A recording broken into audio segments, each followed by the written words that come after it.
Delphine, CBAM is of course seen as a cost or a compliance issue.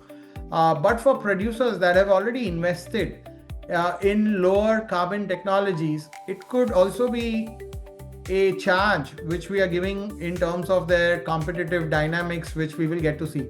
How do you think CBAM will influence competition between more and less carbon intensive producers in third countries? And do you see CBAM functioning as a competitive advantage for early decarbonization, particularly in steel and aluminium sectors? Thank you for your question, but in fact, I want to get back first to a comment you made earlier. It's that indeed there is not, the EU has introduced the CBAM. We're the first, but we're not the last. As other countries have also introduced carbon pricing, they also face the risk of carbon leakage, and they are also introduced a CBAM. And I will mention the UK in particular, that is introducing a CBAM on 5 of the 6 EU products by the EU CBAM, covered by the EU CBAM. That means aluminiums, iron and steel, cement, fertilizers, and hydrogen. Not electricity, because they are importing electricity from the EU and from Norway, where a price is already paid on electricity. But it's very similar, not in terms of format, it's a tax, while for us it's an adjustment. But on substance, it's very similar, because we're facing the same situation where we take commitments for which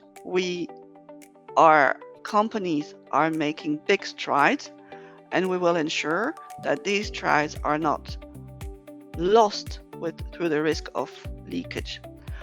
And therefore, indeed, any effort the Indian producers make to reduce their embedded emission in order to benefit from a lower EU CBAM, they will benefit from a lower UK CBAM.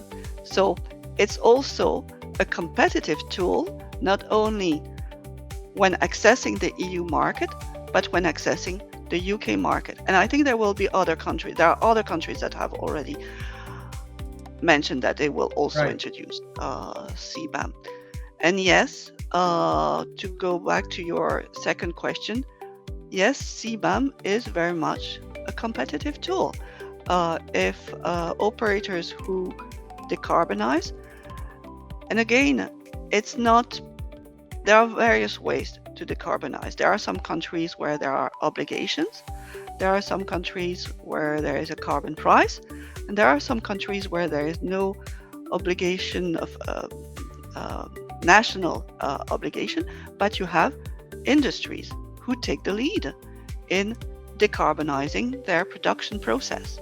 And those, because they see a commercial advantage in that. So I think the CBAM will be the tool to benefit from the efforts you make in decarbonizing your production process.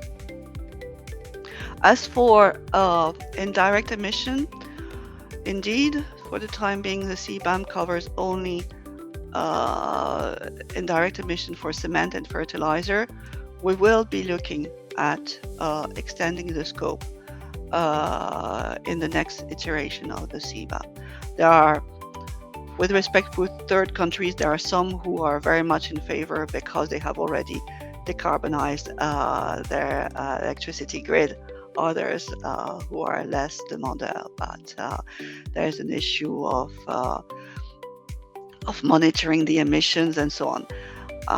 So I can just confirm that this is something that we will be looking at, but in 2027. Thank you. So yeah, clearly CBAM is not only a sustainability issue, but a competitive advantage. And that brings us to many kinds of questions in our mind that ultimately, what's the way to gain this particular advantage? And given our understanding, clearly, whether it's the business operations, finance, accounts, marketing, legal, plant operations, verifications, all of these functions, if they are not aligned in a appropriate manner, the company is expected then to, fail to capture the benefit of its efforts. And clearly, lower emitted emissions can, of course, become a commercial advantage. But let's not forget, it's basically a carbon cost which is into imports. Clearly, lower emission products can become more attractive to EU and other markets.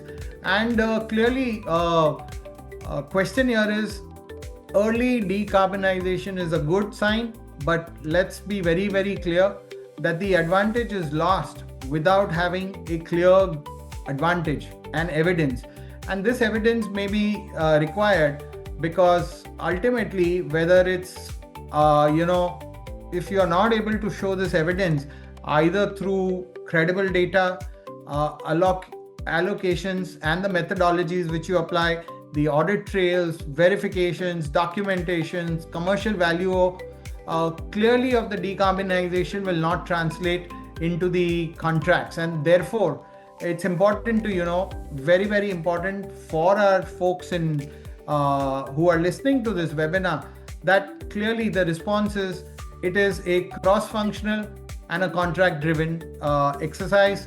Companies need internal CBAM teams covering sustainability, finance, all of these particular departments to sit together, brainstorm it, and get it right. And this is where, clearly we have been working to translate this decarbonization into contract architecture, pricing formulas, customer disclosures, data sharing covenants, confidentiality, protection of your data's verification provisions, and last and not the least, importers facing positions that may also happen given once the audit starts, once the results come out, and how exactly whatever we are doing currently or in the future can be legally defensible and commercially usable.